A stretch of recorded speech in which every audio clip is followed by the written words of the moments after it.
ኢንሻአላህ አላህ ከፈቀደ ሀጂ ማድረግ አይቀርም ያለው ግለሰብ ዳሳቡ ተሳክቶለት 2 ጊዜ ፕሌን ተመልሶ እሱን ሊወስዶ ችሏል። ነገሩ እንዲህ ነው። አሚር ይባላል። ከሀገረ ሊቢያ ሀጂ ለማድረግ ይነሳል። ነገር ግን የደህንነት ሰራተኞቹ የመጀመሪያውን ያጉላሉትና ፕሌኑ ያመልጧል። ፕሌኑም ከተነሳ በኋላ በሜካኒካል ችግር ዳግመኛ ያርፋል። ታዲያ ፕሌኑን ተመልሶ ማረፉን ያየው አሚር ማሻአላህ ለኔ ሲል ነው ያለው። አሁን መሄድ አይቀርም ብሎ ቢገባም አሁንም የደህንነት ሰራተኞቹ ሊያስገቡት አልቻሉም። ሁለተኛ ጊዜም ዳግም ፕሌኑ ያመልጠውና ጉዞ ይጀምራል። ነገር ግን በዚህ ሰዓት የተፈጠረው ነገር ተአምር ነበር። ፕሌኑ ዳግም ይመለስና አየር መንገድ ያርፋል። ታዲያ በዚህ ጊዜ ፓይለቱ በራሱ ፍቃድ ያሳረፈው ነበር። አሚርን ካልወሰድኩት ጉዞ አላደርግም የፓይለቱ ንግግር ነበር።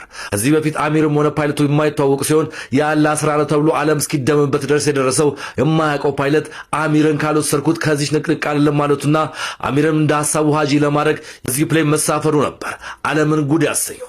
የእምነት ጽናት ይህን ያህል ድረስ ያስኬዳል። የአሚርም የእምነት ጽናት እጅግ በጣም ዓለምን እያነጋገረ ይገኛል። እናንተስ ማሻአላ የሚያስብለው የአሚርን የእምነት ጽናት እንዴት ትመለከቱታላችሁ? ኮሜንት ላይ ሐሳብ አስተያየታችሁን አስቀምጡልኝ። እምነታችሁ ከጠነከረ ልክ እንደ አሚር በየትኛው እምነት ብትሆኑ የራስን አጥብቆ መያዝ፣ በፈጣሪ እምነት መጣል፣ ይህም አይደል ይህ የሚኖር ሕይወት ነው። ሰላም